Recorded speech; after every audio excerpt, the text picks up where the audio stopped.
എറണാകുളത്ത് ഓൺലൈൻ തട്ടിപ്പിലൂടെ 7.30 ലക്ഷം രൂപ തട്ടിയ ഗുജറാത്ത് സ്വദേശി പിടിയിൽ. കീർത്ത് ഭായ് ഹക്കാനിയാണ് എറണാകുളം റൂറൽ പോലീസ് പിടികൂടിയത്. വ്യാജ ട്രേഡിംഗ് ആപ്പിന്റെ മറവിലാണ് കിഴക്കമ്പലം സ്വദേശിയിൽ നിന്ന് പണം തട്ടിയത്. വിഷ്ണു സുരേഷുണ്ട് കൊച്ചിയിൽ നിന്ന്. വിഷ്ണു, വിവരങ്ങൾ എന്തൊക്കെയാണ്?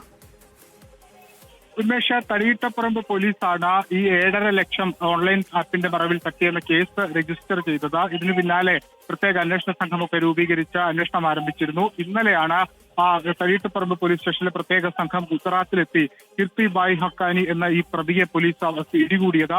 ഇയാൾ ഈ തടിയിട്ടപ്പറമ്പ് പോലീസ് സ്റ്റേഷൻ ലിമിറ്റിലുള്ള ഒരാളുടെ പക്കൽ നിന്ന് 7.5 ലക്ഷം രൂപയാണ് ട്രേഡിംഗിലൂടെ അമിത ലാഭം വാഗ്ദാനം ചെയ്ത് തട്ടിയെടുത്തത്. ഒരു ഇടവേളയ്ക്ക് ശേഷം വീണ്ടും എറണാകുളം റൂറൽ മേഖലയിൽ ഇത്തരത്തിൽ ഓൺലൈൻ തട്ടിപ്പ് വ്യാപകമാകുകയാണ്. പ്രത്യേക സംഘങ്ങളും പ്രത്യേക മോണിറ്ററിംഗും ഒക്കെ നടക്കുന്നതിനിടയിലാണ് ഈ തട്ടിപ്പ് നടന്നിരിക്കുന്നത്. ഇയാൾ ഇന്ത്യയിലെ തന്നെ ഓൺലൈൻ തട്ടിപ്പ് മേഖലയിലെ പ്രധാനപ്പെട്ട ഒരു കണ്ണിയാണ് എന്ന് പോലീസ് വിശ്വസിക്കുകയും ചെയ്യുന്നുണ്ട്. ഉന്മേഷ്, ശരി. വിഷ്ണു സുരേഷാണ് കൊച്ചിയിൽ നിന്ന് വാർത്തയുടെ വിശദാംശങ്ങൾ നൽകിയത്.